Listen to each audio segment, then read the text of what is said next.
Oh, it's very nice. All right, so I'm gonna move over to a pour over variation. This is one of my favorites. There's still water in here. Yeah, this is one of my favorites. It actually isn't this. You can buy this on Amazon. I think it's like 20 bucks this glass. Has a cool handle so you don't burn yourself. Wouldn't recommend throwing it. You can throw this. This is glass, it will break. But yeah, this thing, I think it's mentioned 8 bucks on Amazon. You can go when it's brewing, you can just put it on your mug and brew into your mug. So it's really convenient in that sense if you just want one mug of coffee. And the most important part are the filters. There are 2 variations. It is a 02 or a 01. So I have the 02. I have no idea what the fuck that means. I'm just assuming that's the cup size.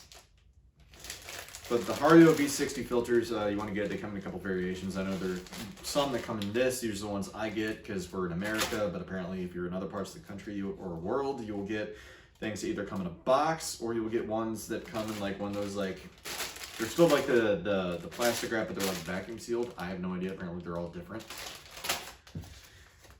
But it's just a standard cone-shaped filter. You can get them in the unbleached or the bleached versions.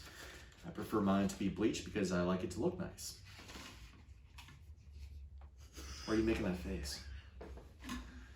So yeah, just goes in there. It's real simple. One way to make sure that there's no paper taste in there is to just pre-soak your filter. Just kind of gets rid of any paper taste, and then after that you just dump the water down the drain.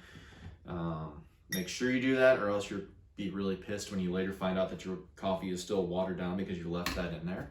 I've done that many times. Hey, perfect. There's another thingy. So now that you've done that, vessel or this thingy, your mug, whatever the hell you're bringing into, is warmed up. There's gonna be no paper taste. So now you gotta weigh out your beans. And for this, I prefer for myself, typically I do the same ratio as we discussed in this video, 1 to 15, you can do 1 to 16.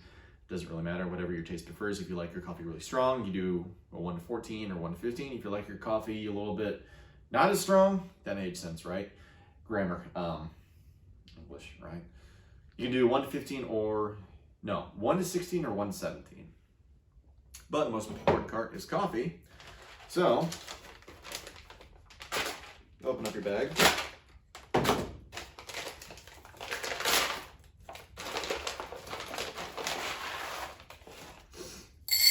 And for this, I don't want to make a whole lot of coffee, so I'm going to use about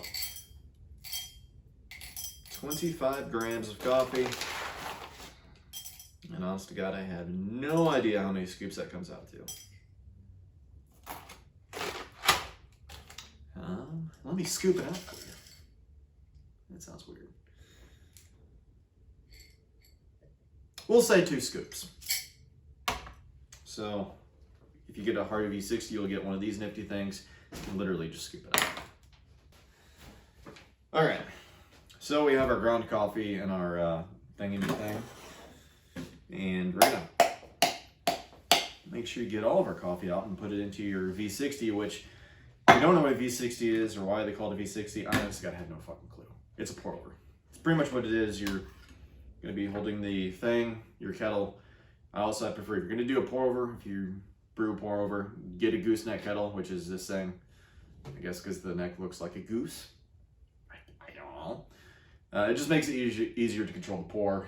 That way you don't splash the grounds everywhere, I guess.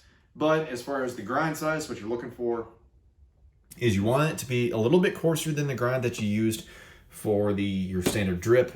Let's see, get some light on that. I would describe it almost like table salt, maybe a wee bit coarser than table salt. There's no good lighting here for that. Oh, hey, there you go. Now if only my phone would focus. There you go. So when you brew it, I like to use a scale to brew the coffee on, because for this, you can get an exact amount. You can know exactly what your, I guess, ratio is going to be. It's just easier to control that way. It does take time, but I think it is definitely worth it. Plus, once you get good at it over time, it's gonna be like a normal thing in the morning. So now to pour, I like to take my finger and I like to go right in the middle and make a little hole. I can't. Anyways, pretty much what I'm doing with that is I'm just trying to make sure that I allow the water to get far enough down. Trying to get far enough down into the coffee, because now I'm talking with a weird Midwestern accent. But yeah, you're just trying to get even saturation of all the grounds, so you can get what these nifty hipsters call an even extraction. And I typically do double the weight in water when I pour. So if I use 25 grams of coffee beans, what are you kids doing on my lawn? So if you use 25 grams of coffee beans, I usually pour about 50 grams of water. And then I like to do this nice little swirl technique with it. That just makes sure that the grounds get evenly mixed or saturated or covered, whatever you want to season it. Then I let it bloom, which if you have a coffee that's fresh, you'll notice that it like expands and starts growing. And then eventually calm down. That's all the gases escaping. And you trying to do sign language to me? Get the detailed shot of the pour and the bloom. No, we'll cover that in another one. So yeah, once you kind of let that calm down, just go ahead and pour. I try to get like 60% of the water weight, so I'm using 25 grams. I have no fucking clue what that equals to. 300. We'll say 340. That should probably be in the ballpark. So I'm trying to get like 60% of whatever the hell 340 is. Let me do some quick math on my calculator. 15 times 25. 375 is what it comes out to be. So I have like 215 times 60. Hey, 225 is 60% of that. So that's about what I'm trying to do. Let it drain out a little bit, and pretty much I just go and add the rest.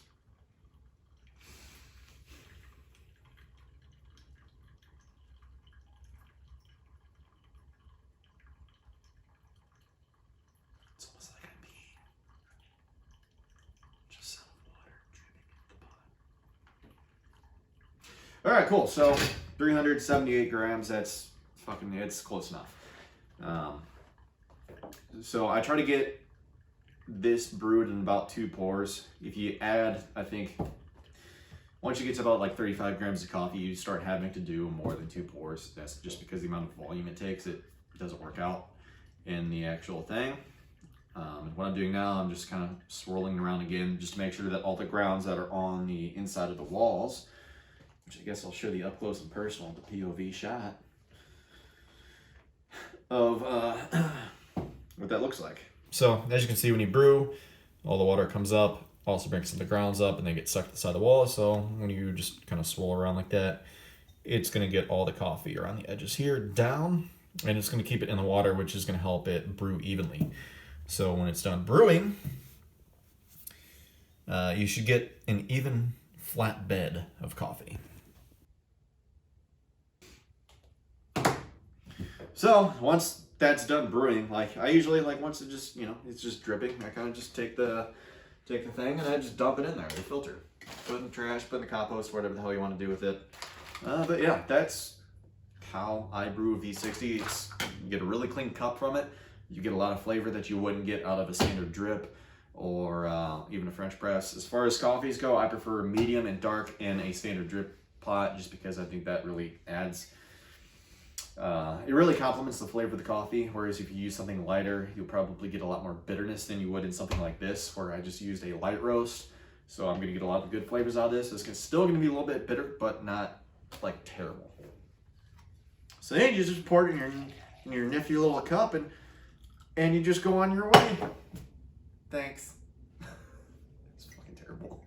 That's great. And plus, it's not hot. You don't burn the shit out of your mouth. God damn, Jimmy. This some serious gourmet shit.